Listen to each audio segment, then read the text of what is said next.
I never imagined my quiet little farm would become the center of attention. Ever since I was a kid, this place has been my home. A modest patch of land on the edge of Willow Creek, surrounded by fields of corn and soybeans. My grandfather worked hard to build this farm with his own hands, and now it's my turn to take care of it. It's not just dirt and crops. It's history, memories, and everything that makes me who I am. Willow Creek used to be different. Back in the day, it was all open land, rolling hills, and wide open skies. But over the years, things change.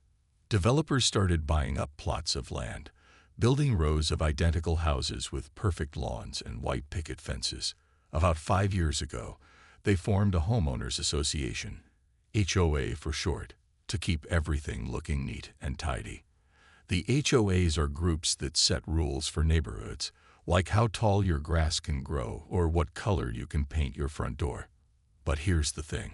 My farm isn't part of their HOA. Never has been, never will be. That didn't stop Karen, though. Oh no, Karen is the kind of person who thinks she knows best for everyone. She's the head of the Willow Creek HOA, and she acts like she owns the whole town. She showed up at my door one afternoon, wearing designer sunglasses and carrying a clipboard. "Your farm ruins the aesthetic," she said, wrinkling her nose as if someone had left trash on her doorstep. "It sticks out like a sore thumb."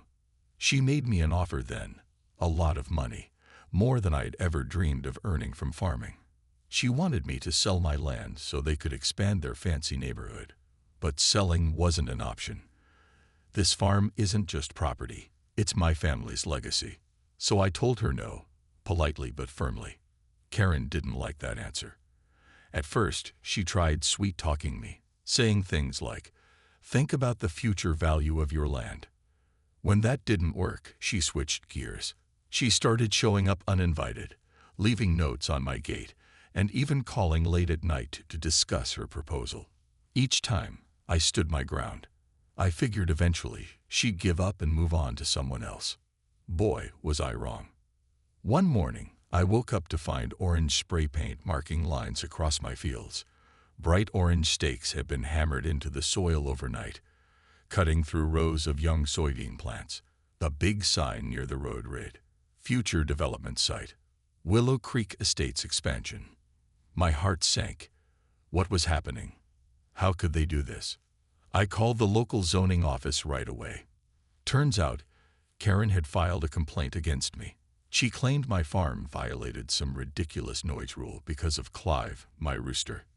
Can you believe that? She also accused me of encroaching on HOA property, even though my deed clearly shows the boundaries of my land. They couldn't force me to sell, but they sure were trying to make my life miserable. That's when I realized something important. Karen wasn't going to stop. Not until she got what she wanted. And that meant I had to prepare myself for a fight. A fight I hadn't asked for, but one I couldn't afford to lose. Every day after that felt heavier than the last. The peaceful mornings I once loved were now filled with anxiety. Would today be the day they came back? What would they try next? One thing was certain. Karen wasn't playing fair. And neither was I going to back down without a fight. Karen wasn't the kind of person to take no lightly. After her initial offer to buy my land was rejected, she didn't just walk away. Instead, she turned up the pressure, little by little, until it felt like I was living under a dark cloud that refused to lift. At first, it was small things, letters arriving in my mailbox almost daily, each one more formal and threatening than the last. The letters talked about violations I'd never heard of before, rules I didn't even know existed, noise complaints because of Clive, my rooster. Really? And then there were fines, hundreds of dollars at a time, for things like unsightly vegetation and non-compliance with aesthetic standards. It was ridiculous. But Karen didn't stop there. She started sending people to my property. Not just anyone. These were men dressed in uniforms, carrying clipboards and cameras, acting like they had every right to march around my land as if they owned it. They called themselves the HOA compliance team.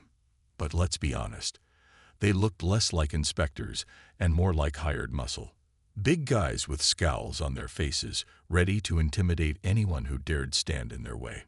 One evening, as the sun dipped below the horizon and painted the sky orange and pink, I was finishing up my chores when I heard the crunch of tires on gravel. A black SUV pulled into my driveway, kicking up dust as it came to a stop. 3 men stepped out, all wearing matching polo shirts with the HOA logo stitched onto the chest. One carried a clipboard, another held a camera. And the third, well, he looked like he belonged in a boxing ring rather than a suburban neighborhood. "We're here to assess your violations," clipboard guy said, striding toward me without so much as a hello. His tone was cold, dismissive, like I was some inconvenience he had to deal with before heading home to his dinner. I crossed my arms and stood my ground. "You're trespassing," I said firmly. "Get off my property." Camera guy smirked and raised his camera, snapping a picture of me. "This is for documentation purposes," he said, waving the lens in my face like it gave him some kind of authority over me. That's when Muscle Man shoved past me, heading straight for the barn. I couldn't believe what was happening. My heart pounded in my chest as I blocked his path. "You don't get to come onto my land and act like thugs," I shouted, trying to sound braver than I felt. Muscle Man stopped for a moment, glaring down at me. For a second, I thought he might actually listen, but then he grabbed me by the shoulder and threw me aside like I weighed nothing. I stumbled backward, landing hard on the ground. Pain shot through my side as I hit the dirt. The others joined in, shouting about compliance, while camera guy kept snapping pictures, capturing every humiliating moment. Clive, my loyal rooster, squawked wildly from his perch on the fence, feathers flying everywhere as he flapped his wings in panic. Even my dog barked furiously, running circles around the intruders, but it didn't matter. These men weren't there to talk or negotiate. They were there to send a message. When they finally left, I lay on the ground for a long time, staring up at the stars.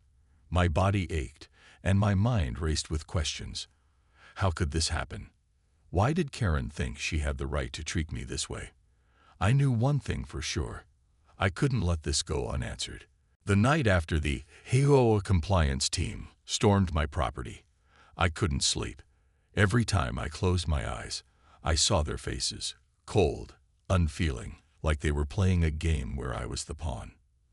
The pain in my side throbbed with every breath, and the cut above my eyebrow stung, as if to remind me that this wasn't just some bad dream.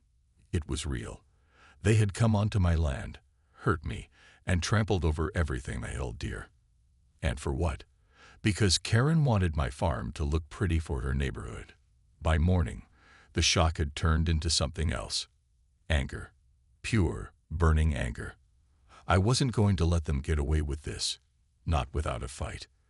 The first thing I did was call the police. When the officer arrived, I showed him the damage. The broken fence posts where Muscle Man had shoved through, the tire tracks cutting deep grooves into my driveway, and the spray-painted lines still marking up my fields. I told him everything. Who these men were, why they came, and who sent them. But as the officer jotted down notes, I could tell he wasn't fully convinced. He kept asking questions like, "Are you sure they said they were from the HOA? Or, did you give them permission to enter your property?" His tone wasn't harsh, but it wasn't supportive either. It felt like he was looking for a reason to doubt me, maybe because Karen had connections in town. Everyone knew she threw parties for local politicians and donated money to community projects. She was the kind of person people listened to, whether they should or not. When the officer left, promising to file a report, but offering no guarantees, I realized I couldn't rely on anyone else to fix this. If I wanted justice, I'd have to take matters into my own hands. That's when I decided to document everything myself. I grabbed my phone and started taking pictures. The ruined crops, the stakes driven into the soil, even the bruises forming on my arms. Then I called a lawyer, a friend of a friend who specialized in property disputes, and scheduled an appointment for the next day. As word spread about what happened, neighbors began showing up at my door. Some I recognized from years of living nearby. Others I barely knew. One older woman named Ruth brought over a casserole and sat with me on the porch while I told her the whole story. Her eyes widened in disbelief. "Karen's gone too far this time," she muttered, shaking her head. Another neighbor, Tom, admitted he'd heard rumors about Karen using scare tactics to pressure other homeowners into selling their properties. "But I never thought she'd go after someone who isn't even part of the HOA," he said. Not everyone was sympathetic, though. A few neighbors avoided eye contact when they saw me outside, clearly uncomfortable being caught between me and Karen. Others outright defended her. "Maybe if you'd sold when she asked, none of this would have happened," one man said, his voice dripping with judgment. Hearing those words made my blood boil, but I bit my tongue. Arguing wouldn't change their minds. It would only make me look unreasonable. That evening, as I sat alone in the kitchen nursing a cup of coffee, I replayed the events in my head. What struck me most wasn't the violence or the intimidation. It was the sheer audacity of it all. These people thought they could do whatever they wanted, whenever they wanted, simply because they believed they were entitled to it. They didn't care about fairness or rights. They cared about control. And that realization scared me more than anything else. Still, fear wasn't going to stop me. I spent hours drafting letters to send to local news outlets, detailing what had happened and including the photos I'd taken. I knew Karen would try to spin the story her way, painting herself as the victim and me as the troublemaker. But I also knew the truth mattered. Someone out there had to see through her lies. Before bed, I walked out to the barn to check on Clive. He strutted around proudly, oblivious to the chaos of the past few days. Watching him, I felt a strange sense of comfort. No matter how hard things got, life went on. Crops grew, animals ate, and the sun rose every morning. Maybe I couldn't stop Karen from coming after me again, but I could keep standing my ground. After all, this wasn't just my fight anymore. It was about protecting something bigger than myself. The days that followed felt like a whirlwind. But one thing was clear: Karen wasn't backing down. Neither was I. After sending letters to local news outlets and posting photos online, the story began to gain traction. Reporters started calling, asking for interviews. At first, I hesitated. Talking to strangers about something so personal felt strange, even uncomfortable. But then I reminded myself why I was doing this. Not just for me, but for anyone who'd ever been pushed around by someone with more power or money. So I agreed. One sunny afternoon, a journalist named Lisa came to visit. She brought a photographer and spent hours walking around the farm, listening to my story. I showed her the spray-painted lines slicing through my fields, the broken fence posts, and the bruises still visible on my arms. I told her about Karen's relentless offers to buy my land, the fines that piled up out of nowhere, and the men who had come onto my property like they owned it. Lisa listened intently, nodding as she scribbled notes in her notebook. By the time they left, I felt a small sense of relief. Like maybe, just maybe, the truth would finally come out. Sure enough, the article appeared in the local paper a few days later. The headline read, "Farmer Fights Back Against HOA Pressure Tactics." It included quotes from me, pictures of the damage, and even comments from neighbors like Ruth and Tom who supported my side. The response was overwhelming. People started showing up at my farm, some to offer help, others just to see what all the fuss was about. Strangers dropped off food, supplies, and even cash donations. One elderly couple drove an hour just to shake my hand and thank me for standing up to the system. Not everyone was supportive, though. Karen's camp struck back quickly. She gave an interview to another reporter, painting herself as the victim. "I only wanted to ensure compliance with community standards," she said, her voice dripping with practiced sincerity. "This farmer is refusing to cooperate, and now he's dragging innocent people into his drama." Her supporters echoed her words, claiming I was exaggerating the situation or provoking the compliance team by resisting them. Despite their efforts to discredit me, public opinion seemed to lean in my favor. Social media lit up with hashtags like #SaveTheFarm and #StopHOABullying. People shared stories of their own run-ins with HOAs, describing how they'd been fined for planting flowers without permission or forced to repaint their homes because the color didn't match the neighborhood palette. My little farm had become a symbol of resistance, a reminder that sometimes fighting back is the only option. But while the attention was encouraging, it also brought new challenges. Every morning, I woke up wondering if Karen would retaliate again. What would her next move be? Would she send her goons back to my property? Or worse, find some legal loophole to force me out? The uncertainty weighed heavily on me, making it hard to focus on daily tasks. Even simple things like feeding Clive or checking the crops felt tense, like I was waiting for the other shoe to drop. One evening, as I sat on the porch watching the sunset, Mike stopped by. He was an old friend from high school who lived in the next town over. We hadn't spoken much since graduation, but when he heard about what was happening, he drove over to check on me. "You're not alone in this," he said firmly, handing me a six-pack of soda. "Whatever you need, I've got your back." His words meant more than I could express. For weeks, I felt isolated, like I was carrying this burden by myself. But talking to Mike reminded me that there were still good people in the world, people who cared about fairness and justice. As we sat there sipping soda and reminiscing about old times, I realized something important.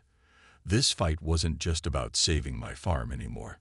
It was about proving that kindness and integrity could stand up to greed and intimidation.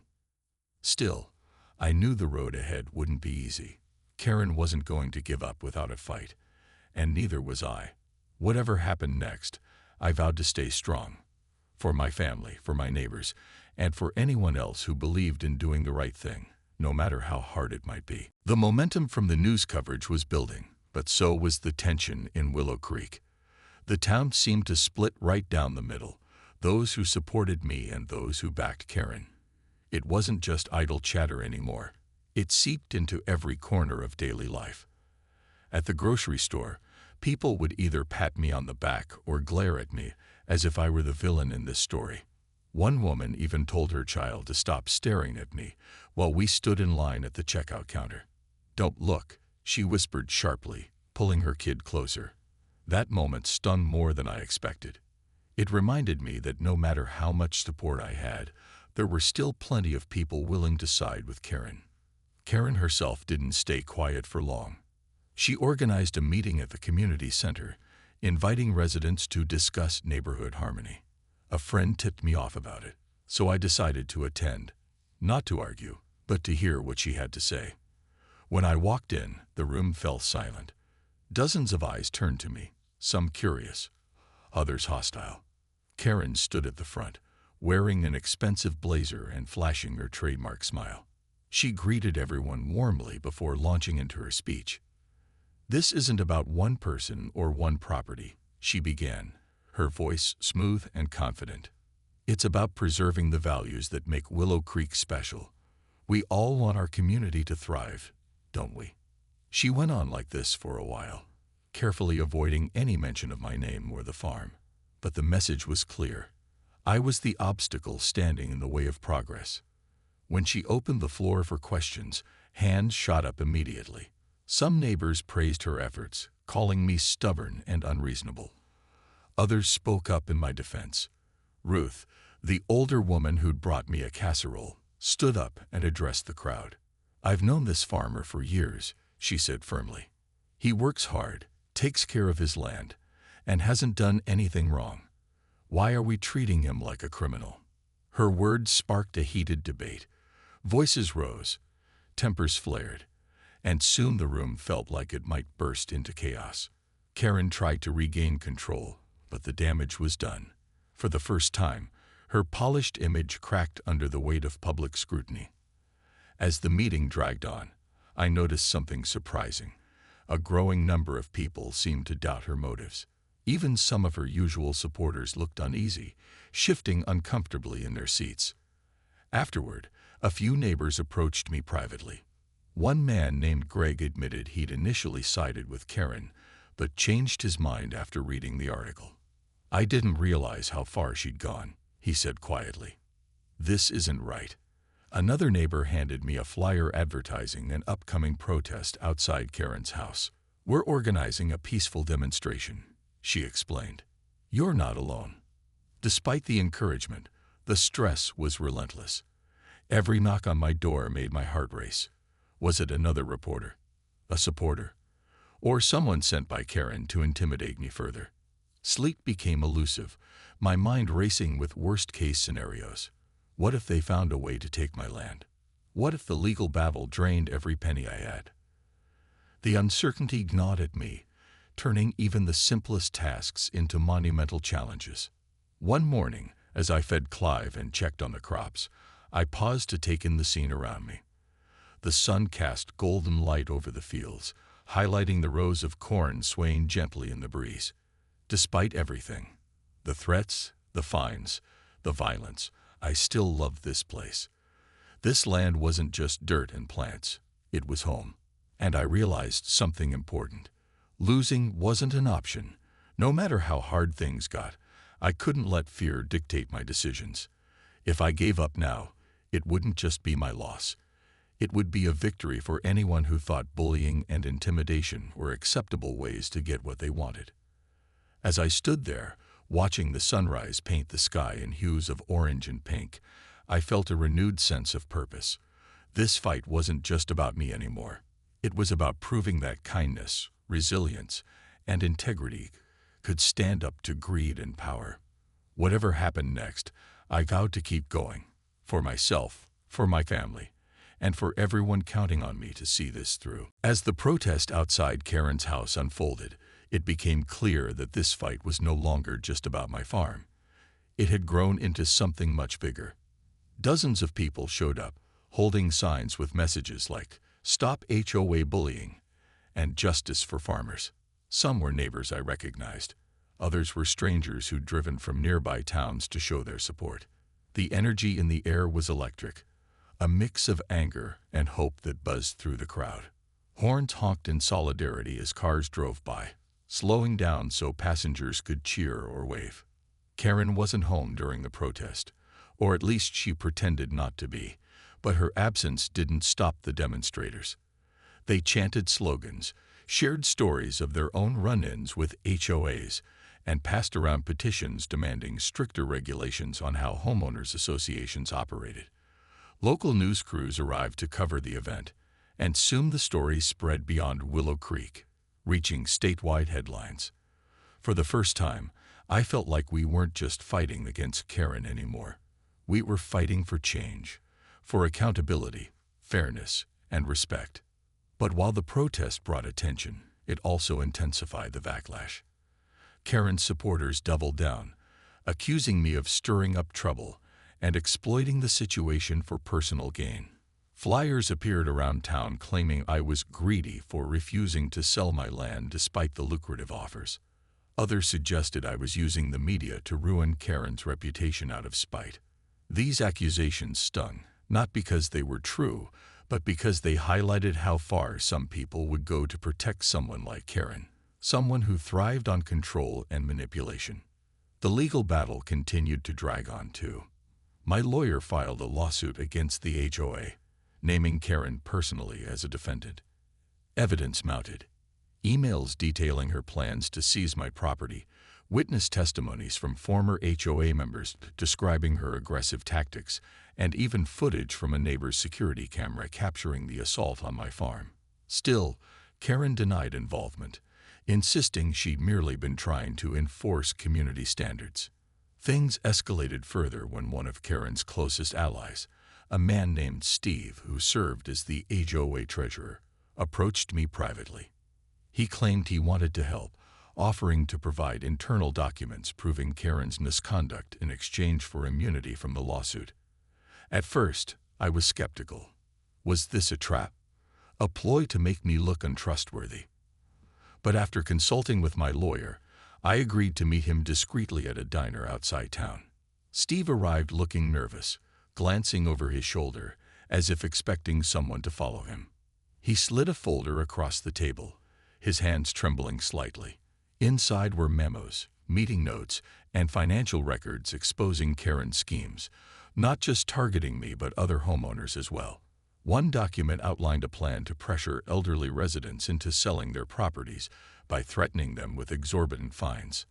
Another detailed secret bonuses paid to the compliance team for intimidating resistant owners. It was damning evidence, the kind that could bring down the entire HOA leadership. "I've seen enough," Steve muttered, avoiding eye contact. "She thinks she's untouchable, but she's not. Not anymore." Leaving the diner that night, I felt a surge of cautious optimism. This was the break we needed, the proof that could turn the tide in our favor. But it also came with risks. If Karen found out Steve had betrayed her, there was no telling what she might do. And then there was the emotional toll. Every step forward seemed to uncover another layer of ugliness, another reminder of how deeply rooted her influence was in this community. Still, I couldn't afford to hesitate. With the new evidence in hand, my lawyer prepared to file a motion for summary judgment, hoping to resolve the case before it went to trial. Meanwhile, the protests grew larger, drawing national attention. People from all over the country reached out, sharing their own experiences with HOAs and pledging support. The movement had taken on a life of its own, fueled by a shared desire for justice. One evening, as I sat on my porch watching Clive strut around the yard, I reflected on how far we'd come.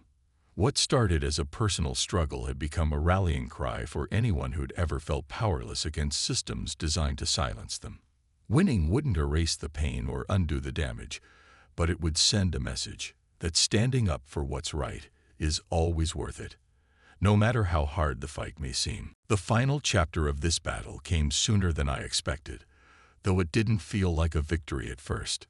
The court hearings dragged on for weeks, each session more exhausting than the last. Lawyers argued back and forth, presenting evidence, questioning witnesses, and dissecting every detail of the case. Karen sat across the room, her perfectly styled hair and tailored outfits making her look untouchable. But I noticed something different about her now, a flicker of unease in her eyes, a crack in the confident facade she'd always worn. When the judge finally delivered his decision, it was both surprising and anticlimactic. He ruled in my favor, ordering the HOA to compensate me for damages caused by their compliance team, and demanding that they rewrite their bylaws to prevent similar abuses in the future. Karen was personally fined, a drop in the bucket compared to her wealth, but a symbolic blow nonetheless. More importantly, the ruling set a precedent, sending a message to other HOAs that intimidation tactics wouldn't be tolerated. Karen didn't take the loss well.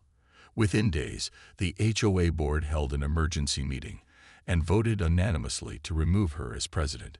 It was a public humiliation, one she couldn't spin or deny. Her allies distanced themselves quickly, eager to escape the fallout. For the first time in years, Willow Creek felt like it might breathe freely again. But the real change happened outside the courtroom. Inspired by the outcome, neighbors began standing up to the HOA's remaining leaders, challenging unfair rules and pushing for transparency. A grassroots movement formed, advocating for reforms not just in Willow Creek, but in communities across the state. People started sharing resources, organizing workshops, and even lobbying lawmakers to create stricter oversight for homeowners associations. My little farm had sparked something much bigger than I ever imagined. Life on the farm slowly returned to normal, or as close to normal as it could get after everything that had happened. The spray-painted lines were scrubbed away, the broken fence posts repaired, and the fields replanted with fresh crops. Clive strutted around proudly, as if he knew he played a part in all of this. Even my dog seemed calmer, no longer barking at shadows late at night. Still, the scars remained.